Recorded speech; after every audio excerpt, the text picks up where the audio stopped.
Hi guys! Meron lang po tayong gustong sagutin na isang post ng Pulangaw vlogger, Pulangaw social media influencer. Ito po ay may kaugnayan sa post ni Agot na medyo matagal na, Agot Isidro. Siguro ay kilala natin si Agot bilang isang matapang at napaka-vocal na anti-Duterte noong mga panahon.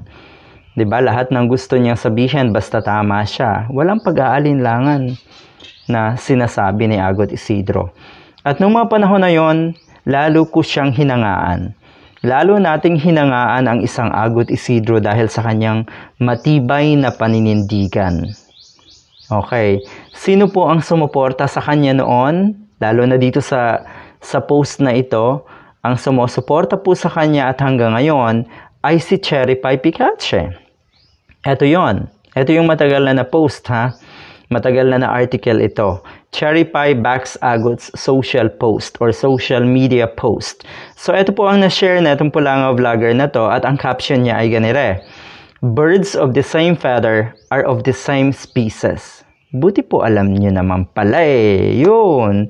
Totoo po yun. Parang ganun yan eh. Birds of the same feather, they come together or they flock together. Totoo po yun. Okay?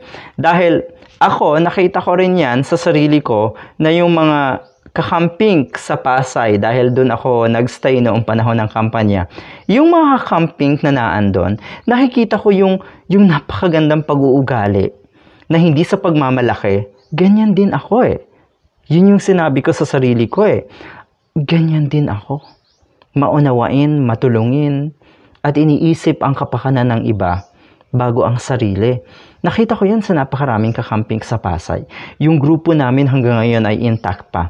Nagtutulungan. Pag may negosyo ang isa, go, tulong, support, at marami pa pong ibang ginagawa para ang bawat isa sa amin ay angat buhay pa rin.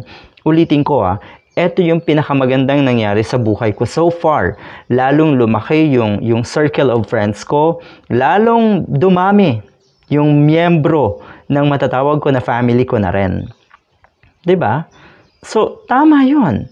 Nagsama-sama kami dahil pareho kami ng prinsipyo sa buhay. Pareho kami ng pinaniniwalaan at yung aming pinaniniwalaan ay puro kabutihan, katotohanan. Ganon po ang mga kakamping. The same with Agot and Cherry Pie. Hindi patitinag ang mga to dahil alam nila na sila ay nasa tama.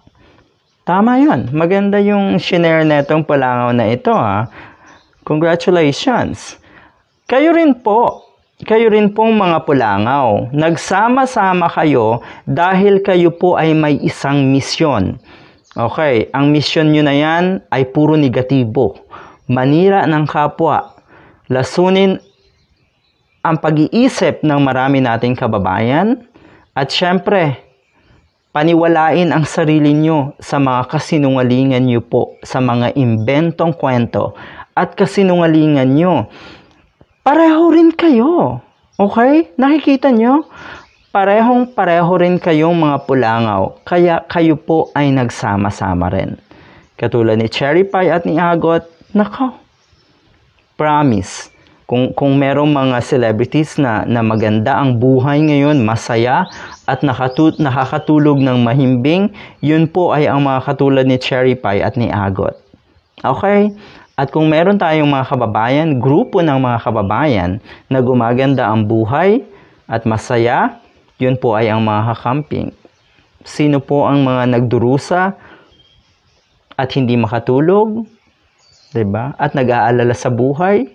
At nagsisisi. Karamihan po dyan ay mga Pulangaw.